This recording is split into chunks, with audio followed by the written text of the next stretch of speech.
Et salut tout le monde, j'espère que vous allez bien. On se retrouve aujourd'hui avec une nouvelle vidéo. Ça fait un sacré paquet de temps maintenant que j'ai pas fait de bilan lecture et j'en ai lu pas mal depuis la dernière vidéo, d'ailleurs qui est toujours disponible sur la chaîne. Je vous mets le lien dans la description. J'en ai lu pas mal de mangas, en vrai. Et je crois qu'il est temps de faire un petit bilan de ce que j'ai apprécié et de ce que j'ai un peu moins apprécié parce qu'il y en a quand même, pas beaucoup, je l'accorde, mais il y en a quand même. Voilà. Donc c'est parti pour ce deuxième bilan de lecture de l'année.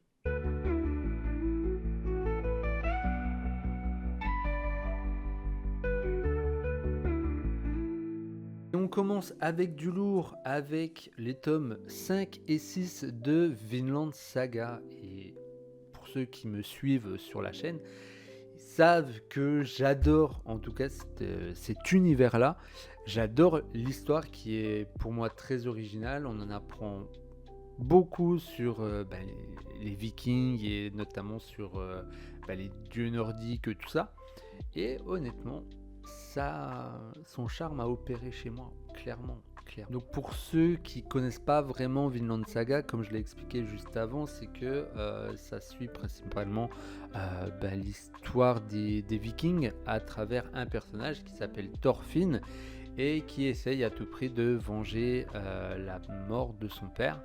Et on va suivre cette aventure-là dans sa traversée, on va dire, de l'Angleterre, clairement en période de guerre.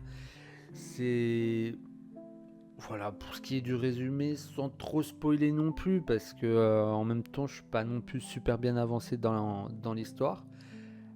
En ce qui concerne les points positifs de Vinland Saga, franchement, il y en a plein. Les personnages sont ouf, attachants. Je pense surtout à Thorfinn, personnage principal, ben, qui qui a son charme puisqu'il essaye à tout prix, enfin voilà, au-delà de venger son père, de grandir dans une situation qui était un petit peu délicate quand même, puisqu'il grandit avec plein de choses autour de ce personnage-là, qui est un peu l'antagoniste, je dirais, par rapport à Thorfinn.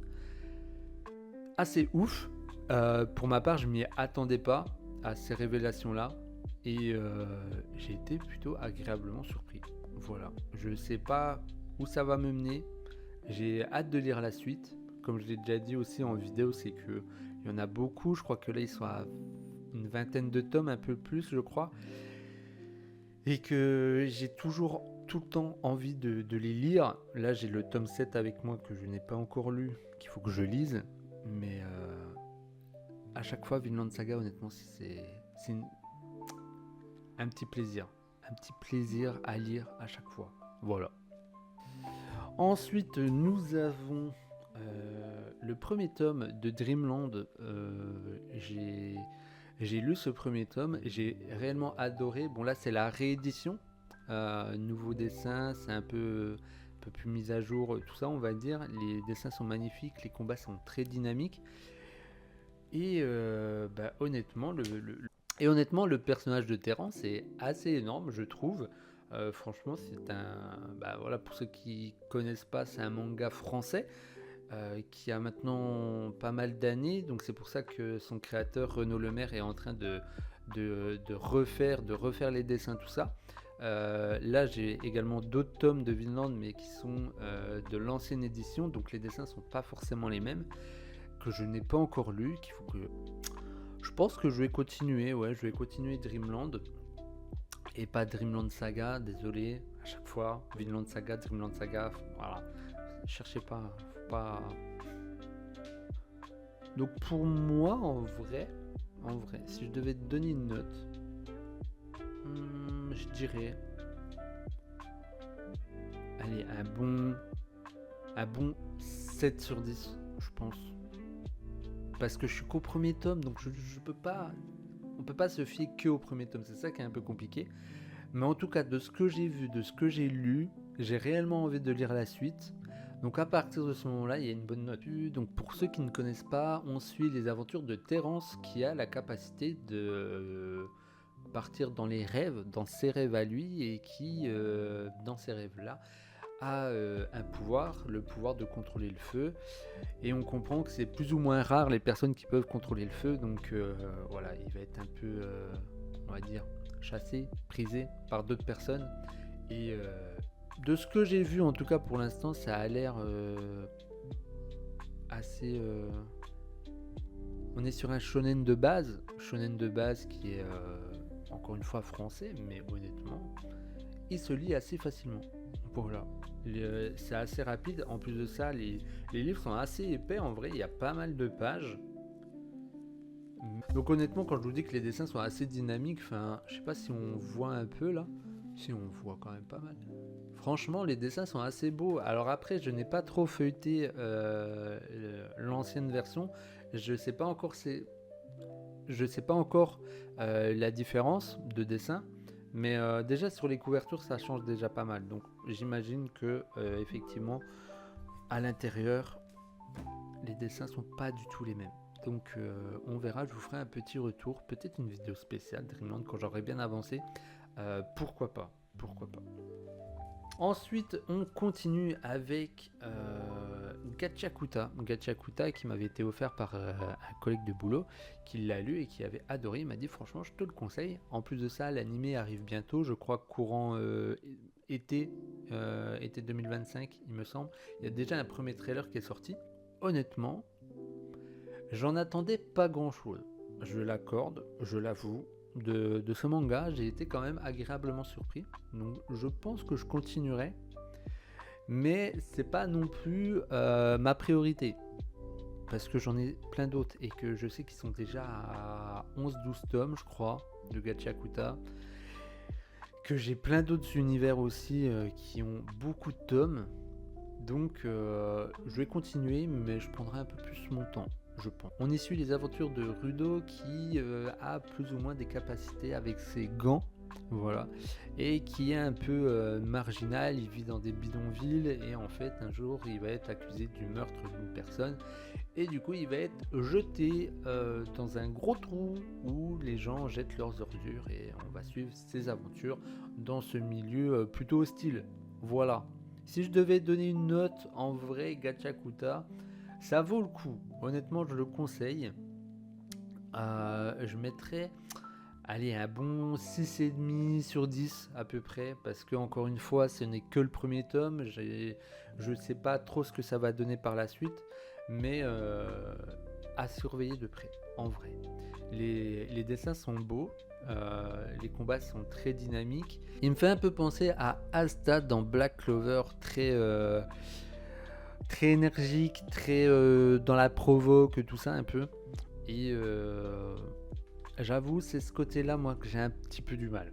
Ensuite, nous avons, et ça, franchement, ça a été une très belle découverte. Ça s'appelle Adieu Eri, c'est fait par Satsuki Fujimoto, le créateur de Chainsaw Man. Là, c'est un one-shot. On y suit Yuta qui, à la demande de sa mère, qui est sur le point de mourir, doit la filmer jusqu'au dernier jour et en faire un film. Sauf que ce film-là n'est pas forcément bien perçu. Il va suivre un peu une forme de harcèlement à son équipe. Et il va faire la rencontre d'une jeune fille qui va plus ou moins lui demander la même chose, mais qui, avant tout, va lui expliquer un peu les bases, on va dire, du cinéma. Honnêtement, ça se lit assez facilement. C'est pas forcément joyeux, je vous l'accorde. Mais en vrai de vrai, c'est une très belle histoire que je recommande. Moi, j'ai adoré. De toute façon, à partir du moment où c'est Fujimoto qui réalise ça, je sais que je vais adorer de base. En tout cas, pour l'instant, je n'ai jamais été déçu. Et je sais qu'il a fait un autre one-shot qui s'appelle Look Back, que j'ai également, mais que je n'ai pas encore lu, qui est un peu dans le même dynamisme, on va dire, que Adieu Eri. C'est pas forcément très joyeux, mais on verra ce que ça donne. En tout cas, Adieu Eri, c'est un bon manga, très bon manga, qui se lit assez rapidement. Après, c'est sûr qu'il ne faut pas forcément le lire quand on est dans un mauvais mood, clairement. Mais, en dehors de ça, je vous laisserai découvrir, faire votre propre avis par rapport à Adieu Eri. N'hésitez pas à me dire ce que vous en avez pensé en commentaire. Et voilà, en tout cas moi pour l'instant je mettrai la note en vrai. Je mettrai la note de 7,5 sur 10. Allez, 7,5 sur 10, pourquoi ? Les dessins sont très beaux, c'est du Fujimoto, j'adore. Après, il y a certains moments complètement what the fuck où si le personnage principal, des fois, il a des réactions un peu chelou. Voilà, clairement. Adieu Eri, je le recommande. Ensuite, nous avons, et ça je vous l'avais présenté dans ma dernière vidéo achat, lecture, manga, ça s'appelle XXX Holic, qui est en réédition par Pika Édition et qui fait partie de Clamp Universe. Donc je pense qu'ils comptent faire ressortir des vieux mangas comme ça sous une nouvelle collection. J'ai connu ça quand j'étais au collège. J'avais lu, je crois, juste le premier tome ou les 2 premiers, enfin bref. Et entre temps, j'en ai plus du tout entendu parler. Quand j'ai appris qu'il ressortait ça, au moment où j'étais en train de me dire, putain, mais c'est bien. Quand j'ai appris qu'il ressortait ça, je me dis, obligé, il faut que je le lise, que je me rappelle, petit souvenir débloqué du collège. L'univers est très beau, c'est très, je dirais, un peu psychédélique, ésotérique, très, ouais, je dirais ça, ésotérique, parce que le personnage de la sorcière, un peu, est très dans ce mood-là. L'histoire est très originale, il y a des références. En tout cas, dans ce tome 1, il y a une référence à un autre manga.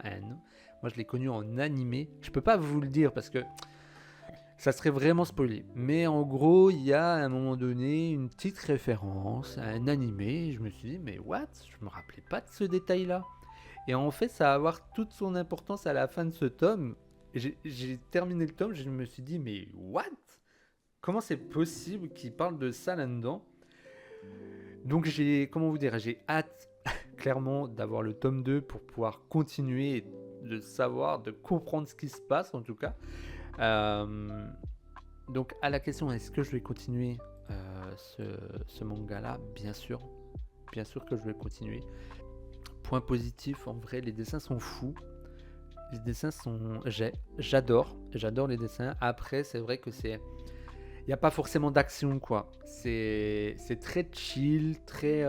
Mais en même temps, c'est l'esprit aussi même du manga qui est comme ça, un peu ésotérique, énergique, tout ça. Enfin, les chakras, un peu. C'est un peu dans ce milieu-là, un petit peu.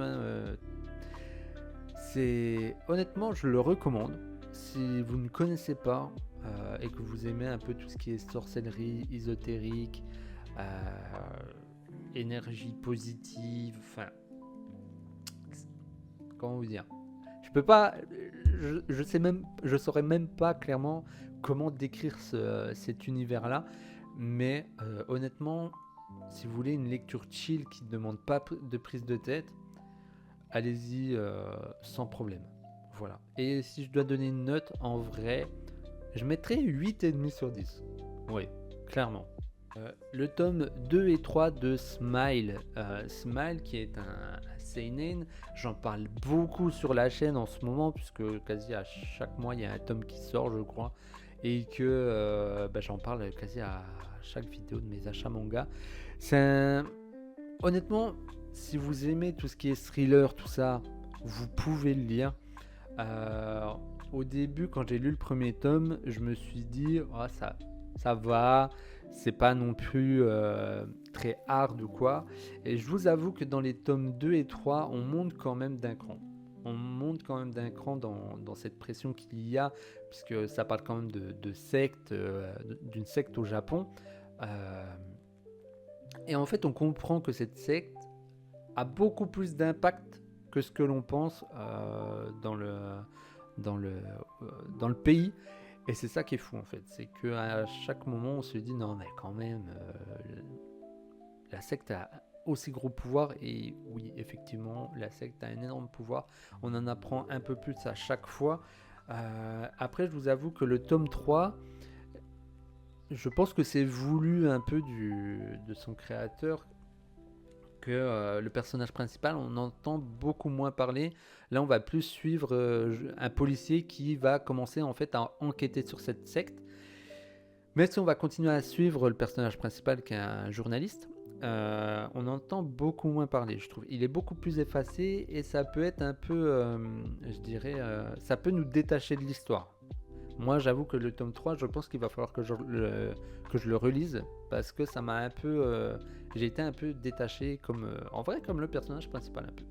Mais voilà. Si je dois donner une note à Smile, là maintenant qu'on a 3 tomes, en vrai, ça va tous mes mangas tournent autour de cette note là, mais je dirais à peu près, allez, 8 sur 10, clairement, 8 sur 10. Ensuite, nous avons ma première déception. Oui, je pensais pas que j'allais en avoir, mais si. Je parle bien sûr du manga Detroit Become Human Tokyo Stories. Et j'ai adoré le jeu vidéo. Je me suis dit, quand j'ai appris qu'il sortait un manga, je me suis dit, oh trop bien, ça va être cool et tout. Que nenni, moi je n'ai pas forcément apprécié. Déjà, le truc qui m'a interpellé, c'est que c'est en lecture française, on va dire, pas en mode japonais où on lit le manga à l'envers. C'est lecture normale. Les dessins sont pas ouf et l'histoire pour le coup est originale, mais j'ai pas aimé les dessins. Pour moi, ça fait beaucoup. Mais voilà, j'ai pas forcément apprécié. Je pense pas continuer. Je ne sais pas, je verrai en vrai. Je vais attendre un peu les retours aussi qui sont sur internet par rapport à ça. Faut que je surveille ça. Mais je pense pas continuer Detroit Become Human, à ma grande déception. Ensuite, nous terminons sur ma dernière déception qui s'appelle Phantom Busters. Je n'en attendais absolument rien de ce manga-là. J'ai vu qu'il sortait, je me suis dit bon bah why not, on va le lire et on verra bien ce que ça donne. Ben, j'ai été déçu parce que d'une part ça parle encore de chasser des démons, des fantômes et tout ça, et je trouve qu'en ce moment il y a quand même pas mal de mangas autour de ça et que ben c'est bon. En vrai, voilà, on a compris, il faut un peu changer aussi un peu de temps en temps, je trouve. Enfin voilà. Après, au niveau des dessins, les dessins sont très beaux. Il n'y a aucun souci avec ça. J'aime bien les dessins. Les combats sont très dynamiques et les démons sont pour le coup vraiment stylés. Maintenant, mon autre problème que j'ai, c'est avec ce personnage-là qui s'appelle Mogari. Mogari, qui est vraiment le personnage type d'un shonen comme Black Clover. Voilà. Avec le personnage de comment il s'appelle déjà, de Asta, qui est très dans la provoque, très énergique, très faut aller combattre, faut aller bastonner et tout sans réfléchir ou quoi. Ah oui, certes, vous allez me dire ouais mais t'aimes bien Naruto, et pourtant Naruto il est un peu comme ça aussi. Beaucoup moins. L'histoire en soi, enfin le concept de Mogari, il est capable de en gros manger les fantômes. Enfin, il doit manger les fantômes pour les exorciser. Et il est très... il va tout le temps aller provoquer ses potes et tout ça. Enfin, c'est vraiment le personnage avec qui j'ai eu le plus de mal et qui m'a empêché un peu de continuer cette lecture-là. Je l'ai terminé, mais pour vraiment avoir un avis complet sur ce premier tome, et honnêtement, je ne vais pas continuer ça. Et pour la note, en vrai... Allez, parce que l'histoire est originale quand même, je mettrais un 4,5 sur 10. Après, c'est que mon avis, encore une fois. Hein. N'hésitez pas, vous, si vous avez lu celui-là, à me dire ce que vous en avez pensé en commentaire. Et voilà, c'est tout pour aujourd'hui. On aura déjà pas mal avancé hein, sur mes bilans lecture. J'ai encore pas mal de lectures à faire. Mais voilà. Dans l'ensemble, en vrai, plutôt agréablement surpris. Quelques déceptions, en même temps c'est normal, on peut pas être tout le temps satisfait de nos achats, j'ai envie de dire. Mais voilà. Il y en avait certains, je m'en attendais, comme Phantom Busters. Je m'attendais un peu à ce que je n'aime pas. Mais voilà. En tout cas, si la vidéo t'a plu, n'hésite pas à la liker et à t'abonner en n'oubliant pas d'activer la petite cloche pour rester informé de la prochaine vidéo qui sortira. Voilà, très bien. Moi, je vous dis à bientôt sur YouTube et sur la chaîne. Et voilà, prenez soin de vous, c'est important. Ciao!